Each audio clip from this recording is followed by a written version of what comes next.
விக்கலை பற்றி அதில் என்ன இருக்க போகுது? விக்கல்னா என்ன, ஒரு சாதாரணமாக நம்ம வந்து தண்ணி குடித்தா சரியாக போகிற விஷயம், இதில் என்ன ரொம்ப யோசிக்க வேண்டியிருக்கு அப்படின்னு நினைக்கலாம். ஆனால் விக்கல் அப்படிங்கிறது வந்து எப்பொழுதுமே ஒரு சாதாரண விஷயமா இருந்தாலும் சில நேரங்களில் அசாதாரணமான பின்னணிகளை உள்ளே கொண்டு வந்துருக்கிறதுக்கும் வாய்ப்பு உண்டு. அப்படி என்ன விக்கலை பற்றி இருக்குது அப்படின்னா, முதல்ல விக்கல் ஏன் ஏற்படுது, எப்படி இருக்குது, எப்படி அந்த சத்தம் வருதுங்கிறத நம்ம தெரிஞ்சுக்கணும்.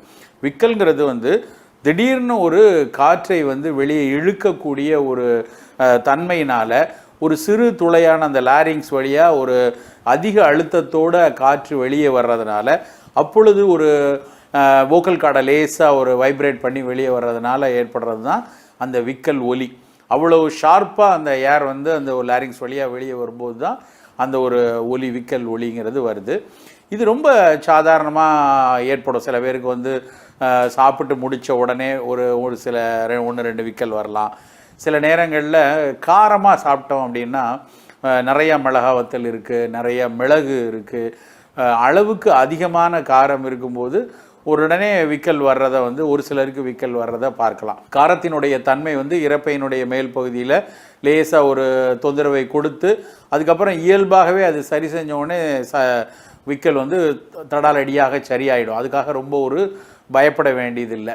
ஆனால் அப்படி இல்லாமல் ஒரு விக்கல் வந்து ஒரு 3 நாளைக்கு ஒருக்க அடிக்கடி ஏற்படுது, இல்லைன்னா அந்த விக்கல் வந்து தொடர்ந்து இருந்து கொண்டு இருக்குது, இல்லை வேறு ஏதாவது ஒரு நோயில் இருக்கும் பொழுது விக்கல் வருது அப்படிலாம் இருந்ததுன்னா கண்டிப்பாக அதுக்கான காரணம் என்ன அப்படின்னு தெரிஞ்சுக்கணும்.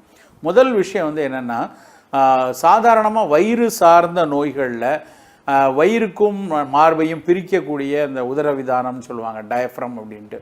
அந்த டயஃப்ரம் சார்ந்த நோய்களில் வந்து இந்த விக்கல் வந்து ஒரு தொடர்ச்சியான பிரச்சனையாக இருக்கக்கூடும். எப்பொழுதுமே சாப்பிட்டு முடித்ததுக்கப்புறம் ஒரு 1/2 மணி நேரத்துக்கு தொடர்ந்து ஒரு சிறிய விக்கலாவோ பெரிய விக்கலாவோ இருந்து கொண்டே இருக்கும். அந்த மாதிரி இருக்கும்போது அதை நம்ம அலட்சியமாக எடுத்துக்கூடாது. ஏன்னா நம்ம வயிற்றினுடைய அத்தனை உறுப்புகளையும் சேர்ந்து மூடி கவர் பண்ணி வச்சுருக்கிற ஒரு விஷயத்துக்கு பேர் பெரிட்டோனியம் அப்படின்னு பேர். அந்த பெரிட்டோனியத்துக்குள்ளே தான் அந்த என்டையர் வயிறினுடைய ஒரு பக்கம் இரைப்பை, கல்லீரல், மண்ணீரல், சிறுகுடல், பெருங்குடல், இப்படி எல்லா உறுப்புகளையும் அழகாக கவர் பண்ணி இருக்கிறது வந்து அந்த பெரிட்டோனியம். அதுக்கு வந்து பல வேலைகள் இருக்குது. அந்த உள்ளுறுப்புகளை பாதுகாக்கிறத தாண்டி அந்த உள்ளுறுப்புகளுக்கு வேறு எதுவும் அழற்சி வந்துடாமல், நோய் வந்துடாமல் பாதுகாக்கிற ஒரு விஷயம் வந்து அந்த பெரிட்டோனியம் தான். அதுக்கு அந்த பெரிட்டோனியத்தில் ஏதாவது ஒரு இன்ஃப்ளமேஷன் ஏற்பட்டுச்சு அப்படின்னாலும் விக்கல் வர்றதுக்கு வாய்ப்பு உண்டு. அந்த பெரிட்டோனியம் உரையில் எப்போ பொதுவாக இன்ஃப்ளமேஷன்னா சாதாரணமாலாம் வராது. சாதாரணமாக வந்து பெரிட்டோனைட்டிஸ்ங்கிறது வந்து ஒரு வயிற்று வலி மாதிரி வரக்கூடிய விஷயம் இல்லை. வேறு ஏதாவது ஈரல் சார்ந்த நோய்கள் இருக்கும்போது, இல்லை காசம் சார்ந்த வயிற்று நோய் இருக்கும்போது, காசம் அப்படின்னா நிறைய பேர் என்ன நினச்சிக்கிறோம், அது நுரையீரல் சார்ந்த நோயே, நுரையீரலில் மட்டும் வரக்கூடிய இளங்காசத்தை தான் பிரைமரி காம்ப்ளெக்ஸ்னு சொல்லுவோம் அப்படின்ட்டு. ஆனால் அது இல்லாமல், நுரையீரலில் இல்லாமல் வயிற்று பகுதிகளில், குடல் பகுதிகளில் கூட காச நோய் வரலாம். அந்த மாதிரி வரும்போதோ, இல்லை ஈரலில் காமாலை ஒட்டிய நோய் வரும்போதோ இந்த பெரிட்டோனியம்ங்கிற அந்த வயிற்றினுடைய உள் உரை பகுதியில் வந்து இன்ஃப்ளமேஷன் ஏற்படலாம். அந்த இன்ஃப்ளமேஷன் நோய் நிலைமையில் ஒரே சிம்டமாக இருக்கிறது விக்கல் தான். அப்போ நம்ம வேறு ஏதாவது ஒரு நோய், நமக்கு ஒரு காமாலை வந்திருக்கு, அந்த காமாலைக்காக நம்ம மஞ்சள் காமாலை அப்படின்ன உடனே நம்ம உணவில் நல்ல எண்ணெய் பலகாரம்லாம் கட்டுப்படுத்தி இருப்போம். சில ஈரலை வலுப்படுத்தக்கூடிய மருந்துகள் எடுத்துக்கிட்டு இருப்போம்.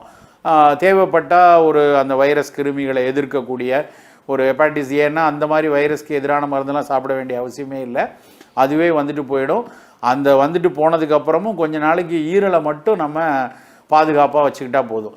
அந்த மாதிரி இருந்து கொண்டு இருக்கும்போது இயல்பாக காமாலைக்குரிய பசி இல்லாமல் இருக்கிறது, உடலில் சோர்வு, லேசான வயிற்று வலி, கொஞ்சம் வாந்தித்தன்மை, இதோடு சேர்ந்து விக்கலும் ஏற்பட துவங்குது அப்படின்னா டக்குன்னு நம்ம யோசிக்கணும், இது வந்து அசாதாரணமான ஒரு குணம், எனக்கு காமாலைன்னு தானே டாக்டர் மருந்து கொடுத்துருக்காங்க, திடீர்னு விக்கல் வருதுன்னா போய் மருத்துவரை பார்த்து ஒரு வேளை அந்த ஈரல் நோயை தொடர்ந்து வயிற்றினுடைய உரை பகுதியில் ஏதாவது பெரிட்டோனைட்டிஸ் மாதிரி நோய் வந்திருக்கா அப்படின்னு போய் பார்த்து கொள்ளணும்.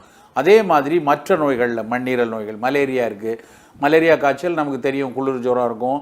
அந்த குளிர் ஜுரத்தோடு வந்து நல்ல சுரம் காஞ்சி அடிக்கும், உடல் எல்லாம் வலிக்கும்.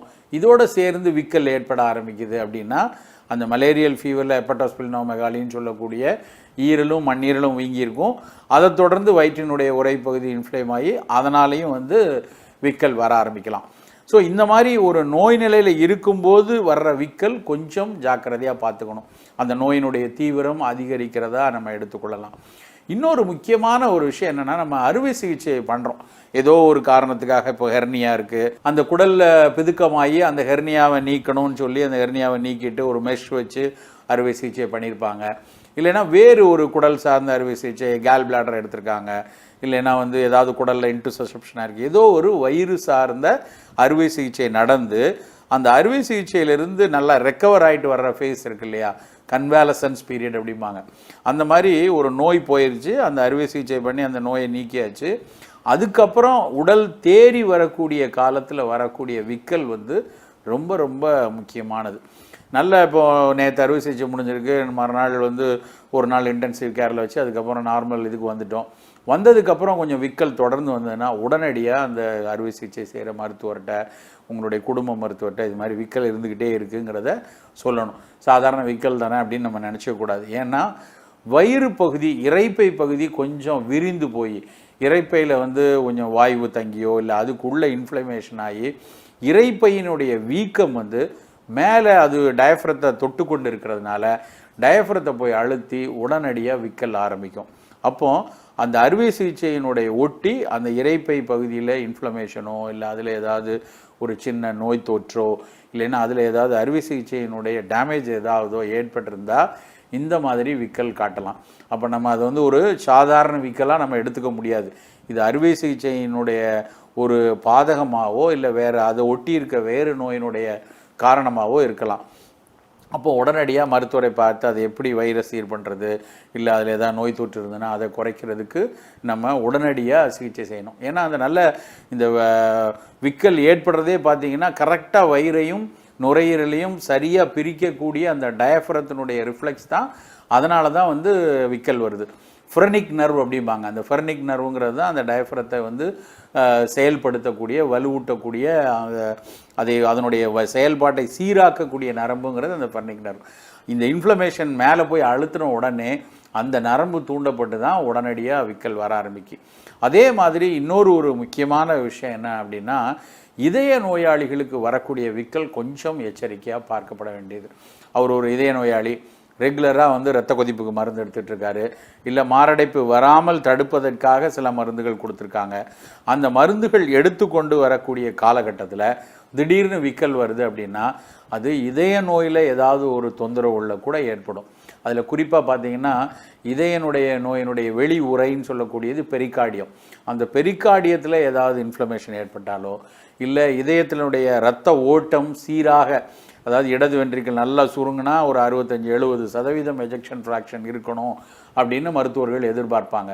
அப்படி எஜெக்ஷன் ஃப்ராக்ஷன் நல்லா இல்லாமல் குறைவாக இருந்தாலோ, இந்த பெரிகார்டியடைஸ்ன்னு சொல்லக்கூடிய பெரிகார்டியல் இது இருந்தாலோ, இதயத்துக்கு சப்ளை செய்யக்கூடிய இரத்த நாடிகள் அதில் இதயத்தினுடைய தசை நல்லா இயங்கணும்னு சொல்லி வரக்கூடிய அந்த இரத்த நாடிகளில் ஏதாவது சிக்கல் இருந்தாலோ, அதில் ஒரு மாரடைப்புக்கு முந்தைய நிலைமையில் கூட விக்கல் வரக்கூடிய வாய்ப்புகள் உண்டு.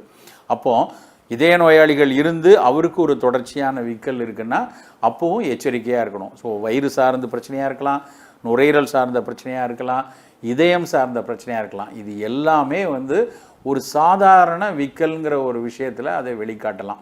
அப்போ நம்ம இந்த நோயில் இருக்கிறோம் அப்படின்னா இதை அலட்சியமாக எடுத்துகிட்டு ஒரு தண்ணி குடித்தா விக்கல் நின்றோம், கொஞ்சம் பயமுறுத்தினா விக்கல் நின்றோம், கொஞ்சம் மூச்சை பிடிச்சா விக்கல் நின்றோம்னு நினச்சிக்கிட்டு அலட்சியமாக இருந்துடக்கூடாது. அந்த விக்கல் தொடரக்கூடிய சமயத்தில் ஒரு 10 விக்கல் 20 விக்கலுக்கு மேலே அரை மணி நேரம் 1 மணி நேரமாக தொடர்ந்து விக்கல் இருக்கிற சமயத்தில் மருத்துவரை பார்க்கணும். இதுக்கு என்ன ரொம்ப கைப்பக்குவமாக சாதாரண வயிறு சார்ந்த நோய்களுக்கு ஒரு கைப்பக்குவமாக விக்கலுக்கான மருந்து அப்படின்னு எடுத்துக்கிட்டிங்கன்னா ஒரு பாடல், அழகான பாடல் உண்டு.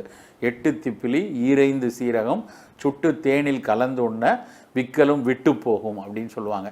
8 திப்பிலி ஈரைந்து சீரகம்னா ஒரு 8 திப்பிலி, ஒரு 10 சீரகம் போல் கொஞ்சம் போல் சீரகம் ரெண்டையும் நல்லா வறுத்து பொடிச்சு தேனில் குழச்சி கொடுத்தோன்னா விக்கல் விட்டு போகும்.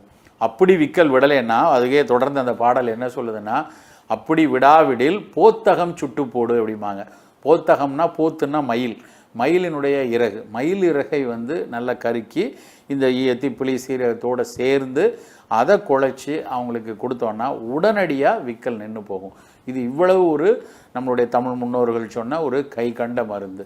சாதாரண விக்கலுக்கு இது உடனடியாக கட்டுப்படும். அப்படியும் கட்டுப்படாத பட்சத்தில் பெரிய நோய்கள் எதுவும் பின்னணியில் இருக்காங்கிறத நம்ம குடும்ப மருத்துவரை பார்த்து ஆலோசிக்க வேண்டும்.